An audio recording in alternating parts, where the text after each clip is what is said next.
Parto el escritorio para ver lo que sería la práctica 3.4, pero previo a ella vemos lo que sería la definición de tipos derivados en MPI.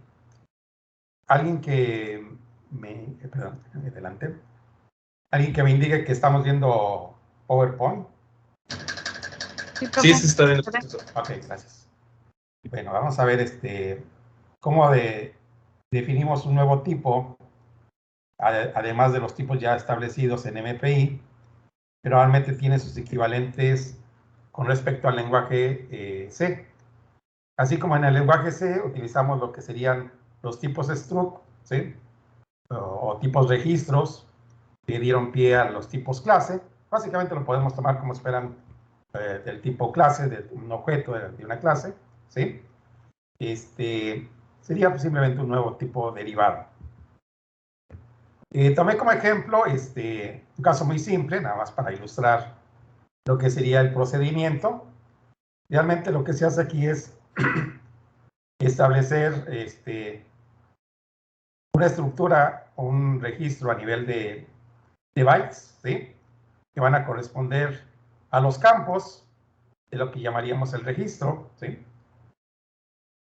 Tomé como ejemplo de una clase de una estructura, que le estoy llamando del tipo struct, del tipo alumno, y ese sería en el lenguaje C, donde incorporé algunos campos, como la nota, el promedio y el nombre de ese alumno, ¿sí? Y traté de combinar algunos tipos primitivos del lenguaje C, ¿no?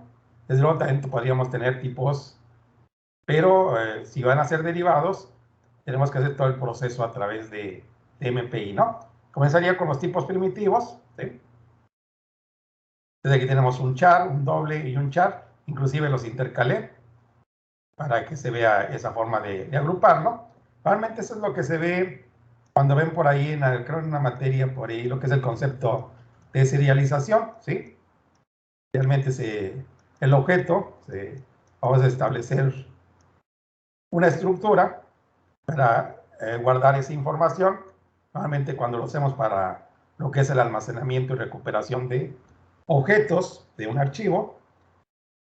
Entonces, si tomamos como ejemplo de esto, supongamos que en una aplicación voy a tener dos nodos, ¿sí? El nodo 0 y el nodo 1. Podría tener más nodos, ¿no? Pero nada más para ilustrar el ejemplo, donde en un momento dado voy a mandar a través de mensajes información, pero ya del tipo registro, ¿sí? Ya no del tipo primitivo. Entonces, lo que necesitamos hacer en MPI es declarar un nuevo tipo. Aquí estaríamos un data type de tipo MPI, que le llamé yo alumno, ¿sí? Aquí sería el nombre del nuevo tipo, ¿sí? Y trato de seguir el estándar. Recuerden que todos los elementos que hacen referencia a MPI comienzan con MPI en mayúsculas, ¿sí? Guión bajo, y aquí sería el nombre del nuevo tipo derivado en MPI. Entonces lo que vamos a hacer es una equivalencia a lo que tenemos en memoria, como si fuera una máscara, ¿sí? Donde tenemos la nota, el promedio, bueno, aquí ya no fueron del mismo proporción, ¿no? Al final de cuentas, y lo que sería, una sería la representación en C, el tipo derivado en C, y aquí sería el tipo derivado en MPI. Entonces, para indicar esa plantilla, se siguen hay varias formas de hacerlo, ¿sí? Aquí trato de ilustrarles la forma, lo que es la más básica, la más sencilla, ¿sí? Donde hay que especificar el nuevo tipo que vamos a definir. Este nuevo tipo realmente lo vamos a construir hasta que mandemos llamar a este método, que es el que se va a encargar de hacer lo que sería el equivalente entre lo que es el objeto del tipo C y el objeto que va a ser del tipo MPI. Entonces, esa sería una de las funciones. Hay otras, ¿sí? Donde vamos a crear una estructura en MPI, ¿sí? Aquí pasamos la información y otra información que es siempre que establecemos un nuevo tipo derivado es registrarlo en el entorno de comunicación. Eso es para que todos los nodos, si hubiera más de, pero aquí tenemos ya 2, ¿sí? Si tuviéramos más nodos, tengan del conocimiento. Eso lo que hace es hacer una publicación o definirlo dentro de lo que es el espacio del comunicador, ¿no? El comunicador de MPI con Word. Entonces le informa a nivel de todos los nodos, podrán utilizar el tipo. Forzosamente se requiere, es como sería registrarlo, ¿no? Para este entorno de comunicación que estamos utilizando siempre por defecto, ¿sí? Entonces, aquí a través de un arreglo de tipos, colocamos lo que serían los equivalentes en MPI de los campos en el tipo struct. Por ejemplo, tenemos char, doble y char, ¿no? Entonces, en ese orden sería char, doble y char. Desde luego, si yo tuviera otro ya previamente definido, ¿no? ¿Sí? Por ejemplo, a lo mejor un tipo MPI persona, ¿no? Podríamos también colocarlo aquí. Una vez como todo, como todas las reglas de C, todo lo que se utilice debe estar previamente definido, ¿no? Entonces aquí estoy utilizando tipos básicos, pero también podría ser que, como lo vemos en orientado a objetos, ¿no? Podemos tener registro, o en este caso campos, ¿sí? De otro tipo diferente a los tipos primitivos. Entonces aquí le estoy indicando que el nuevo tipo va a estar compuesto de esos tipos de datos, que podrían ser primitivos o no. Este sería el tipo char, del tipo doble y del tipo char. Y a continuación, ¿cuántos elementos de cada uno de esos campos?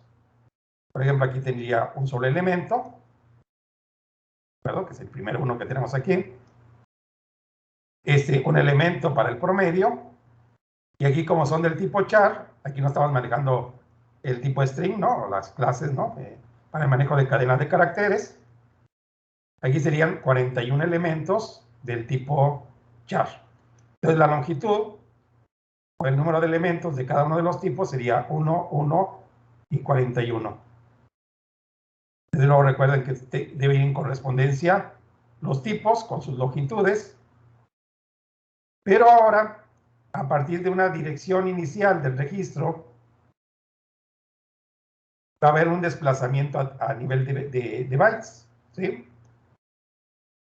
Eso lo tenemos, eso realmente es como un apuntador, son direcciones de memoria o desplazamientos, ¿no? A nivel de apuntadores, ¿sí?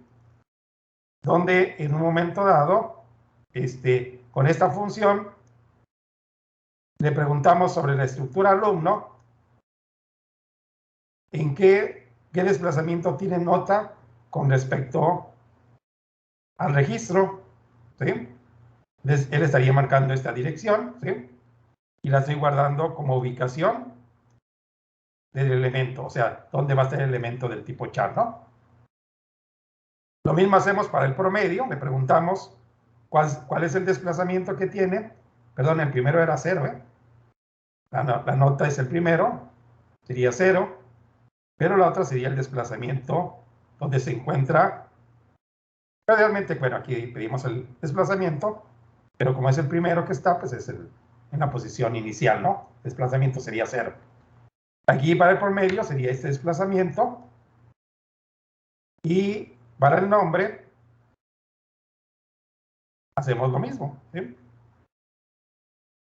Tomamos esos desplazamientos. Una vez que tenemos los tipos, las longitudes y los desplazamientos que guardan con respecto al origen del registro, ¿sí? Ya tenemos un elemento que vamos a decir representativo de la estructura que tiene este registro, ¿sí? O sea, cuántos elementos son, de qué tipo son, dónde se encuentran, ubicados uno con respecto a otro en cuanto a desplazamiento en memoria, ¿sí? Y ahora sí que tenemos esa información, el método, en este caso la función para crear una estructura en MPI, requiere de esa información. En ese orden, la longitud de cada uno de los elementos, el desplazamiento y los tipos. Y de alguna manera, él regresa el nuevo tipo ya de dato definido. Y ya una vez que está construido, ¿sí? Su representación, ¿sí? En cuanto a desplazamientos, tipos y elementos que existen dentro del registro, lo mandamos, ahora sí, al comunicador para que se pueda utilizar por todos los nodos que van a participar en la aplicación, ¿sí? Dentro de ese comunicador, desde luego, ¿sí? Así es de básico, ¿sí? Un poco laborioso, ¿sí? Pero de alguna manera esto es de una manera segura, ¿no? De transportar la información, inclusive para verificar a través de estatus que se haya recuperado el registro de manera correcta. Esto se podría haber hecho simplemente con apuntadores y con desplazamientos en memoria, ¿sí? Al final de cuentas, eso es lo que se está haciendo, ¿sí? Se genera la información de cada uno en qué desplazamiento tiene en memoria con respecto al objeto que se está utilizando. Simplemente estos son al principio básicamente todo se hacía a través de manejo de apuntadores, ¿sí? Con reservaciones de memoria, ¿no? De acuerdo y el orden. Pero pues realmente va a darle la formalidad, ¿no? Y la seguridad, sobre todo en el paso de los mensajes, se han definido estos nuevos tipos, o se tiene la oportunidad de crear estos nuevos tipos de datos, ¿no? Como les decía, básicamente, si tuviéramos otro tipo de datos, ¿no? Por ejemplo, aquí que escribiéramos del tipo persona, por ejemplo, personales, ¿no? Datos personales. Si tuviéramos un tipo de datos personales, entonces, pero tendríamos que construir primeramente el tipo datos personales. ¿Cómo se hace en C, no? Realmente, si partimos de la base de C, tenemos los tipos básicos, primitivos, y a partir de ellos se van derivando nuevos tipos. Mientras que ya se encuentran definidos, lo mismo si ya se encuentran definidos en MPI, pues los podemos reutilizar para crear objetos más elaborados, ¿no? ¿Sí? Como es el concepto de lo que es básicamente la extensión, ¿no? Por agregación en los objetos. Aquí puse un ejemplo que vamos a tratar de visualizar ahorita en el entorno de Visual Studio, donde aquí simplemente lo que voy a hacer es, voy a crear 3 registros, o sea, aquí nada más puse puntos suspensivos para no poner el código, ¿sí? Y poder visualizar con mayor área, ¿no? Lo que es los puntos importantes, ¿no? El paso de mensajes. Imagínense que aquí tenemos 3. Tenemos la nota, tenemos el promedio, tenemos el nombre, ¿no? ¿Sí? Y básicamente tendríamos los 3 registros, ¿no? ¿Sí? Por ahí tendríamos 3 registros. Ahorita lo tendríamos en el programa ya creados, ¿no? Y aquí inclusive, en un solo, por cuestión de espacio, en la lámina, ¿sí? Para alcanzar a ver las instrucciones, no envíe de uno por uno. Eso ya va a estar en memoria, ¿sí? Como registros del tipo struct alumno, ¿no? Sería el tipo struct alumno. Aquí tengo un arreglo de 3 alumnos. Podría leerlos o capturarlos desde el teclado o definirlos, ¿no? ¿Sí? Simplemente la información estaría en memoria. Y aquí aprovecho básicamente, y aquí ya tenemos el tipo MPI alumno. Y nos van a participar 2 nodos, ¿sí? Pero es como ejemplo de aplicación, podríamos tener más, ¿no? Y hacer todo el proceso de acuerdo a la lógica. Aquí el destino va a ser el nodo 1, nodo esclavo, ¿sí? Y el objetivo básicamente, así muy básico de completamente, es que yo le paso la información de los alumnos, pero no tiene asignada la nota. Entonces lo que va a hacer el nodo esclavo, va a recibir la información del nombre y el promedio, o sea, la recibe como objeto, ¿no? Pero deben que en clase se llaman objetos, Aquí serían registros del tipo struct, ¿no? Al final de cuentas, por ahí es una extensión del registro hacia lo que es el objeto de una clase, la clase, ¿no? Entonces, el objetivo de nuestro problema es básicamente que una vez que te tiene la información, pero no tiene asignada la nota, le va a asignar una nota que inclusive para no extenderla, no puse A, B, C, todo, normalmente como se acostumbra, sino que directamente nos va a poner una nota que diga A de aprobado, ¿sí? Y R de no aprobado, ¿sí? Lo va a guardar en el registro, ¿no? ¿Sí? Pero aquí lo envío como tipo alumno, MPI alumno, ¿sí? O sea, voy a enviar los 3 registros correspondiente con la nota en blanco, el promedio, no sé por qué lo hago más grande. Pero recuerden, lo que pasa es que ya en memoria es otra cosa, ¿sí? Sabemos que los char utilizan un byte, ¿no? Pero eso depende de la arquitectura, ¿sí? Realmente serían de 8 y 8, ¿sí? Estos serían del mismo tamaño, ¿sí? Y aquí sería de 41. Entonces, para no estar haciendo todo eso, es por eso que utilizamos estas funciones, ¿no? Para no tener exactamente cuántos bytes están desplazados, ¿no? A partir del origen. Entonces, él los va a recibir, los 3, y pues aquí puse un for, donde asigna la nota de acuerdo al promedio, y después regresa ya los 3 registros. Como lo recibe en la misma posición de memoria, donde estaba el buffer de información, donde estaban todos los objetos, los 3, ¿no? De manera, recuerden que aquí los estoy manejando como arreglos.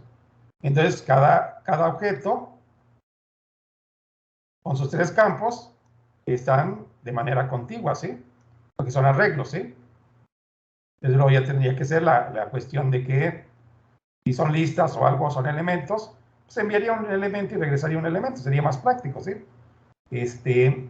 Aquí envío los 3, ¿sí? Aquí le puse una estructura también, recibí los 3, reservé memoria. Recuerden que inclusive, aunque desde lo que es toda la inicialización del entorno de comunicación, este código lo ejecutan los 2 procesos, ¿sí? Pero dependiendo la condición, el rango sería su identificador. Si es el nodo maestro, hace esto. Si es el nodo esclavo, hace esto, ¿no? Entonces, inclusive como variables locales al bloque, pues aunque le estoy poniendo, no, incluso le cambié el nombre, ¿no? Aquí se llama, ¿no? Para eso no es lo mismo, entonces simplemente él lo recibe en este registro, ¿sí?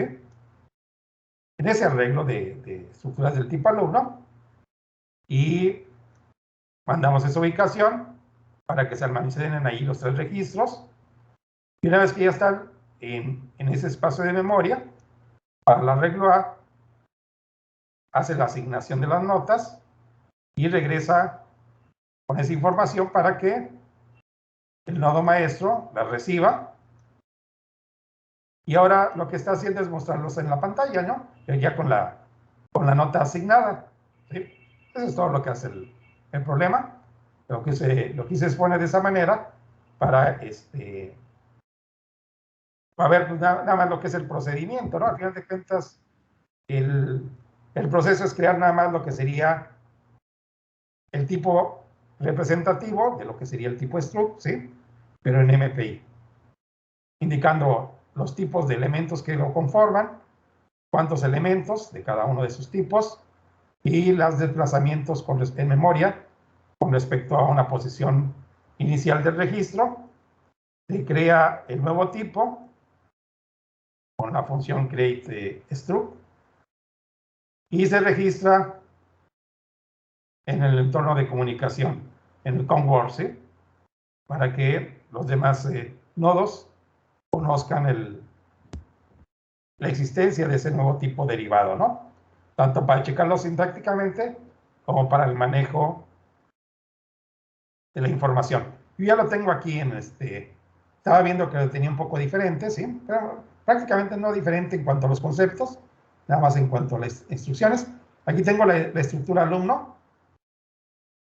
Aquí incluso la había puesto para crear un alumno de manera aleatoria, ¿no? Utilizando estas funciones. ¿sí? Pero no lo utilicé al final de cuentas para, ver lo que es el código de interés, lo que es la base del código, ¿sí? Además, simplemente es lógica de programación, escritura, ¿no? Para las acciones, ¿no? ¿Sí? Como en todos los casos, hay que inicializar el entorno de comunicación. Aquí el número de procesos, pues ya debe ser 2, o está restringido para 2. El que envía la información, el que la modifica y regresa ya la información modificada. Aquí tomo el rango, ¿no? Su identificador, su ID, para cada uno de los nodos. Aquí inicialicé 4 registros. Para cada registro, el nombre, el promedio. Y aquí la nota la puse con espacio en blanco. Puede haber un carácter, un especial, algo, ¿sí? Aquí es donde en un momento dado, el nodo esclavo se va a encargar de almacenar en el equivalente, ¿no? En MPI, se va a encargar de, ya de poner la nota A o R, ¿no? Dependiendo el promedio, ¿no? Que quiere decir que debe aparecer A, para este caso, A, aquí sería R, y aquí sería A, ¿no? Y aquí tenía lo que, aquí está lo que presentábamos en la presentación de PowerPoint.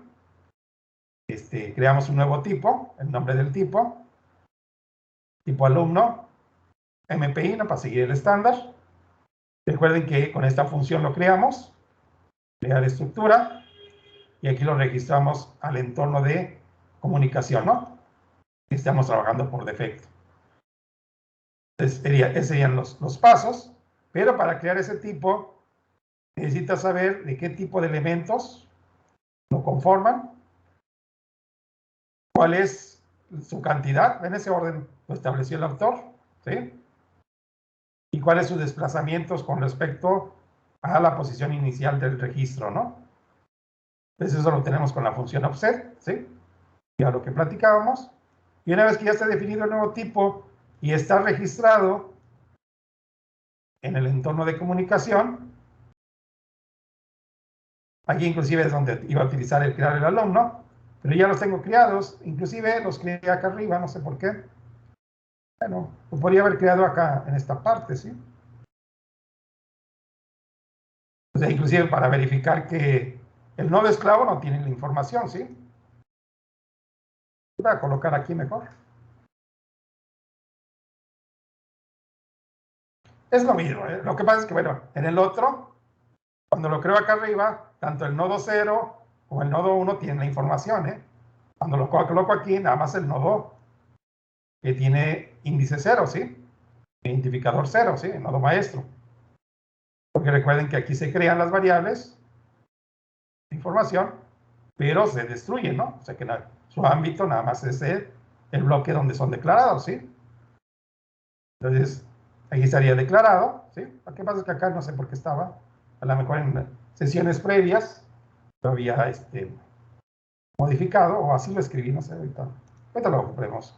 Aquí le puse como un encabezado, pero aquí, eso es lo que recuerdo, que en un momento dado, para pasar el código a la presentación, ya para no poner el for y poner todo la información, lo que hago es, para cada nodo, envío un registro por un registro. Entonces aquí nada más le estoy enviando un solo registro. Desde el registro con índice 0 hasta menor que 4 de 0, el 1, el 2 y el 3, ¿no? Yo lo envío de uno por uno. ¿Sí? Eso ya depende ahora sí que la forma que se requiera de trabajar, ¿no? Aquí a diferencia lo que hice es envié los 3. Les digo eso nada más para ahorrarme las líneas, ¿no? En la presentación, ¿sí? Desde aquí voy a enviar uno al nodo 1. El nodo 1 lo va a recibir, ¿sí? Incluso aquí creo un objeto. Recuerden que las estructuras, a diferencia de las clases, cuando se declara aquí no es necesario ponerle el igual al new alumno, ¿eh? O sea, esa es una de las diferencias significativas. Lo que pasa es que ya ven que Fácil es crítica Java, ¿verdad? Pero normalmente cuando ven Java, lo único que tiene son lo que son referencias, ¿no? Aquí no, aquí está el registro completo, ¿sí? No necesitamos de poner el new para crearlo, ¿sí? Entonces, bueno, les menciono eso porque podríamos verlo como raro, ¿no? Se podría crear una reservación también de memoria, ¿sí? Pero tendríamos que poner el apuntador. Esa sería la diferencia, ¿sí? Pero podría haber sido más práctico, ¿sí? Y aquí ya no pasa la dirección, ¿sí? Después de aquí necesita la dirección por la cuestión de que este es el objeto y es la dirección del objeto. Entonces recibe, más bien recibe la información en esa ubicación de memoria. Tiene un objeto no inicializado, ¿sí? Y en un momento dado lo recibe del nodo 0, verifica con respecto al campo promedio, ¿sí? Asigna la nota que le corresponde según sea el caso y regresa esa información que la recibe aquí en la posición con índice I, ¿no? Cuando I vale 0, envía, modifica el registro con índice 0 y ya en esa posición ya tendríamos el elemento modificado. Y después sería el 2, el 3, así, hasta 4, ¿no? Lo compilo, lo voy a recompilar, porque inclusive aquí con la modificación que hice, creo que no lo había ejecutado, no, porque está muy lento, ¿sí?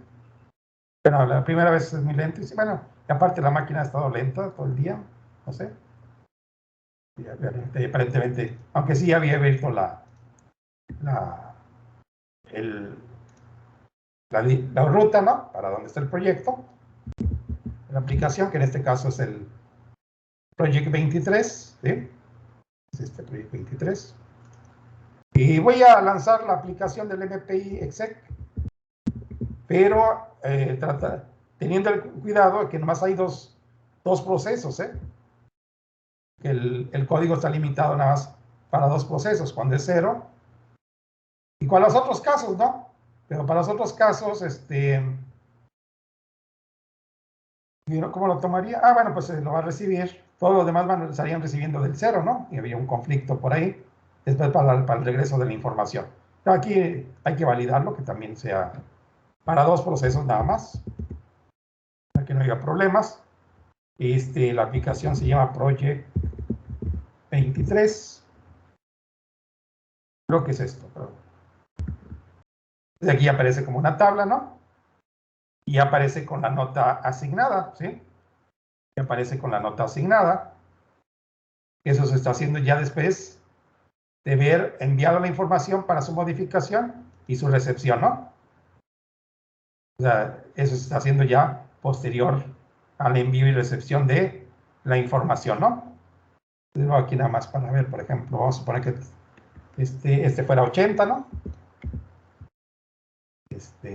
Vamos a compilar ya nada más para terminar la explicación. Y aquí sería, pues todos tendrían A, ¿no? ¿Sí? ¿Están de acuerdo? ¿Sí? Básicamente sería, todos tienen promedio superior a 70, ¿no? Entonces, vamos a ver lo que sería la práctica 3.4, ¿sí? 3.4. Es un problema que ya lo conocen, por eso lo dejé ahorita al final. Es el mismo que realizaron en OpenMP, en donde van a utilizar lo que es el algoritmo de recipientes, de buckets, ¿sí? Para la ordenación de un conjunto de valores. Realmente lo único que cambia es que ahora en vez de los hilos, serían los procesos que se lanzarían. Todas las reglas de repartición y todo, lo mismo, ¿sí? Entonces, lo único que cambiaría sería lo que antes era nuevamente con el pragma y abríamos la región paralela con la cantidad de hilos. Pues ahí en ese momento, en esa parte, hay que colocar todo lo que es el envío al nodo correspondiente lo que sería el recipiente o el conjunto de datos que debe de ordenar para después, tal vez el nodo 0, sea el encargado de recibir ya todos los, información ordenada y ensamblarlo, ¿no? ¿Sí? Por aquí es la misma discusión que ya habíamos analizado. Realmente necesitamos la reservación de memoria para establecer los bloques, ¿sí? Estaba buscando mi cursor que se perdió. El algoritmo a grandes rasgos es eso, ¿no? Crear los recipientes para la colocación de los elementos, ¿no? ¿Sí? De acuerdo a un criterio de clasificación, perdón. Y después se van colocando los elementos en los recipientes correspondientes. Después cada nodo o proceso se va a encargar de ordenar los elementos de ese recipiente y así regresaríamos la información de ese recipiente ya de manera ordenada, ¿no? Y esto es lo que sería simplemente concatenarlos. Habría varias formas, así como lo hicimos también es como si fuera lo de la multiplicación de matrices, ¿sí? También, ¿sí? Pero en vez de estar mandando un bloque o un conjunto de filas o una fila, lo que estarían mandando sería un recipiente, ¿no? Sería básicamente, ¿sí? De acuerdo a, incluso podría ser por demanda, o sea que si combinamos los algoritmos de las estrategias de multiplicación de matriz por matriz con la definición de lo que es este proceso de ordenación, prácticamente es lo mismo, ¿no? Lo mismo que en vez de que multiplique matriz por vector, pues o matriz filas por columnas, lo que estaría haciendo sería aplicar un algoritmo de ordenación para esa fila, ¿no? Y ya, prácticamente regresaría ordenada, pero a nivel de recipiente, ¿sí? Entonces, más recordando un poco lo que es el algoritmo en sí, a grandes rasgos, ya lo hicieron, pueden aplicarlo exactamente con la misma estrategia que hicieron con OpenMP, ¿sí? Aquí yo estoy asumiendo que la distribución de los datos es uniforme, ¿sí? Que los datos se encuentran cualquier valor. En este caso, los he colocado de 1 a 20 como ejemplo. Son valores del tipo entero. Y todos tienen la misma aparición, por probabilidad de aparición. También, desafortunadamente, puse 20 elementos para cuestión más de presentación. Podrían ser más, ¿sí? Aquí el número de elementos sería 20. Y los valores, los rangos donde varía sería de 1 a 20. Como les mencionaba, creo, en su momento, cuando planteamos esto en OpenMP, podrían tener una distribución diferente, ¿no? ¿Sí? Por ejemplo, en el programa por ahí tenía haciendo uso de una distribución uniforme, ¿sí? Bueno, pero entonces una vez que tenemos los elementos desordenados, cuyo objetivo es ordenarlos de manera ascendente, manejamos un número de bloques o recipientes, un número de bloques que se van a establecer, así le había llamado, o número de bloques. Por ejemplo, si aquí lo defino como 4, entonces voy a tener 4 recipientes, ¿sí? Y entonces tendré que tener unas reglas para su clasificación. O sea, qué elementos van a ir en este bloque, en rojo, los que van a ir en el verde, en el azul y en el amarillo. Y aquí de una manera sencilla, pues digo, si tengo si los valores están entre 1 y 20 y tengo 4 bloques, pues el rango de valores, pensando que están distribuidos uniformemente, ¿sí? Los valores que estén entre 1 y 5, en esta posición, este recipiente, entre 6 y 10, entre 11 y 15, y entre 16 y 21. 20, ¿no? Perdón. Entonces, cada uno de los elementos, por ejemplo, el 20, corresponde a este elemento, ¿sí?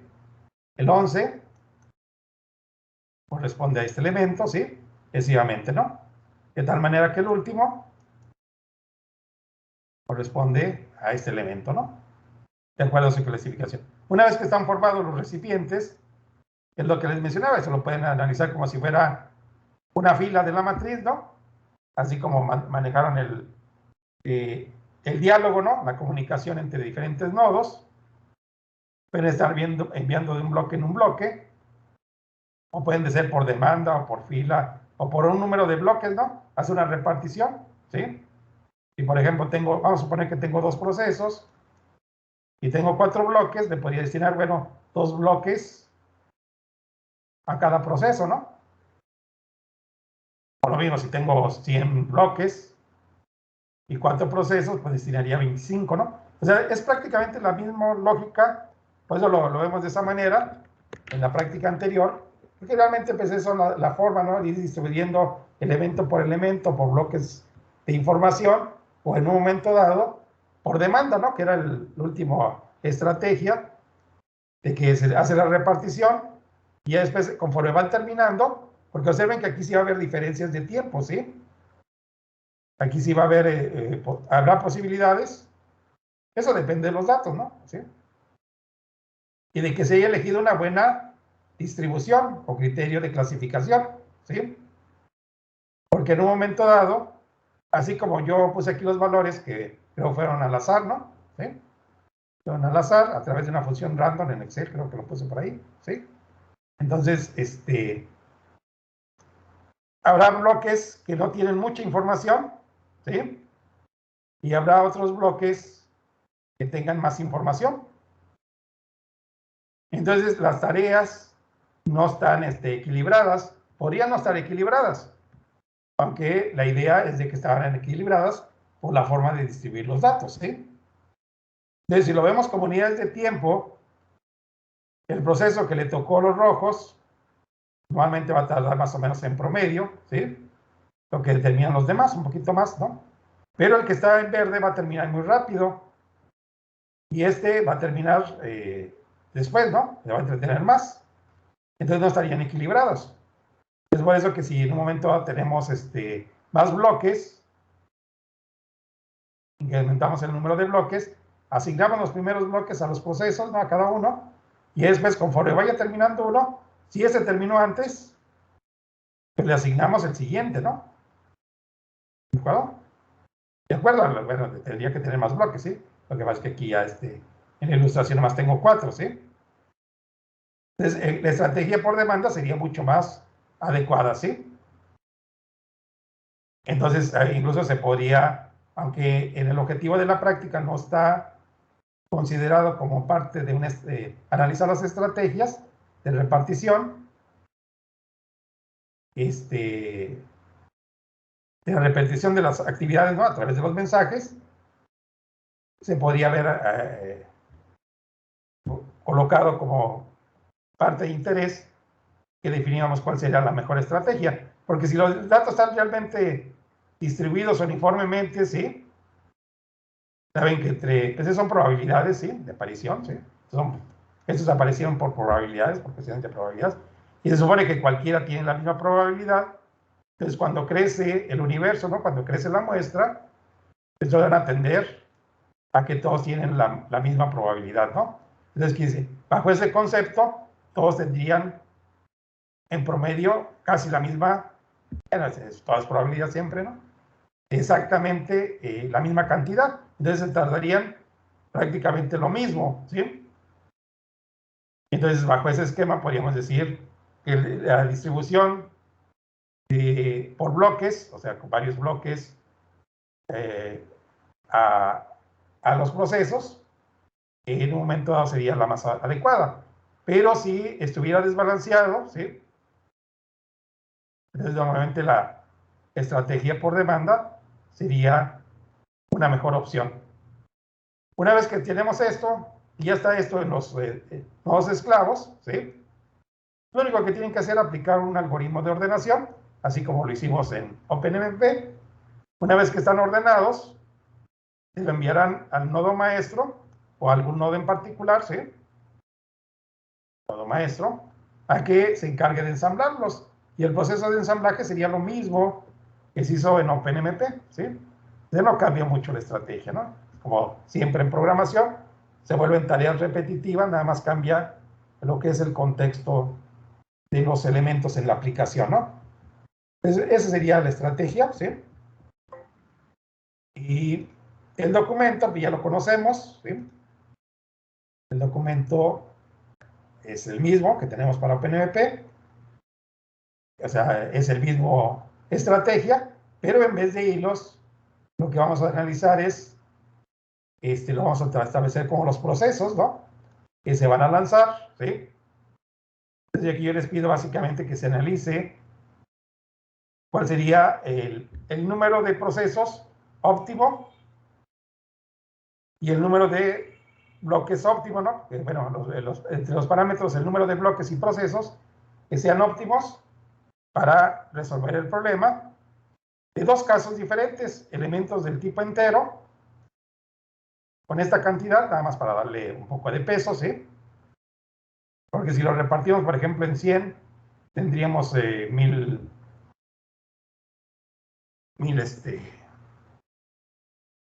un promedio de 1000 elementos por ordenación, ¿no? Por bloque, por proceso, y sería demasiado, muy pequeño el tiempo de ejecución, ¿sí? Pero entonces, ese sería simplemente para establecer, darle peso un poquito a la aplicación, la cantidad de información, y para el tipo struct, todo dependerá de lo que ustedes representen. Aquí sí les pediría yo que debe tener al menos 4 atributos, de al menos 2 tipos diferentes. Por ejemplo, en el caso de la presentación, no cumplía yo con este requisito. Bueno, nada más 2 tipos diferentes, sí. Doble char, pero al menos 4 atributos, ¿no? Lo que pasa es que ya ven que a veces los términos entre atributos,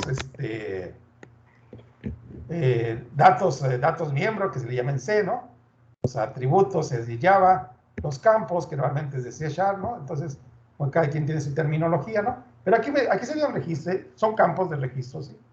Realmente sería el término original de C, ¿no? Nada más que normalmente ahora se interpreta campos para lo que es lo orientado a componentes, ¿no? Más que y la fecha de entrega es, tienen varios días para la fecha de entrega, es el día 2 de diciembre, ¿no?